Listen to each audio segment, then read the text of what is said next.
What's up? It's your girl Carla Renata. I had an opportunity to talk all things political animals. Check it out. And when we were growing up, there was Prop 2 that was trying to discriminate against LGBT citizens. So even when we were really young, this was something that we were aware of.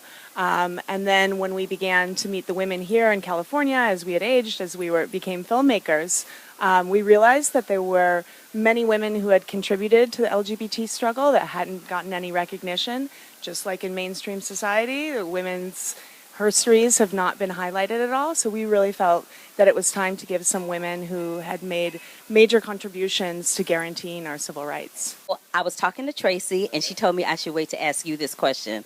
Why the title Political Animals? The title Political Animals came from the fact that these four women are just sheer forces of nature, to be honest. I guess we could have called it like Political Tsunami or something, but then people would have, I don't know, thought it was a disaster film and not come. I don't know. So that's where it came from. That they were just really like these sheer forces of nature that were determined to get their agenda met. Political animal Carole Migden gave her opinion about this year's election. I think she'll be elected president, and she will also get a lot of Republican votes because when Trump says he doesn't want a trade deal, he, won't take imports from China. He wants to build walls to stop immigration. He wants to eliminate NATO. These kinds of, whether they're true or not true, we don't know if he remembers this, they're very frightening. Don't you wish that we could get to a world or an America or a country where people are not looked at for the color of their skin or their sexual orientation or who they choose to love or not love? Don't you wish that for this world? Yeah, and I think we're making great strides. And you just mentioned we elected an African-American president in a country that has a long history of being slave owners and racism. But nevertheless, the American people rose and wanted him.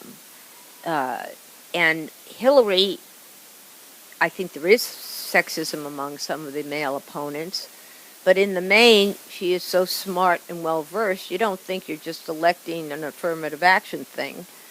So yeah, I think we are. I got a little flustered when Sheila Kuehl recognized me as an actress, and this is what happened. Okay, Miss Sheila, talk to us about being an openly gay woman at the state legislator level. Well, I was the first one, first gay or lesbian person that even made it through a primary, much less being elected, and it was 1994.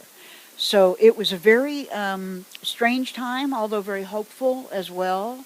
The movement had not really thought very much about electoral politics, and it was also a time in California when, for the first time in 30 years, the Republicans had a majority. I was the Speaker Pro Tem, and I was the first woman to ever be Speaker Pro Tem in California, a woman of any kind. Congratulations. Well, it was, it's a while ago now, it's 20 years ago, but I have to say it was difficult, and yet I expected that there would be hostility, especially from the other side of the aisle.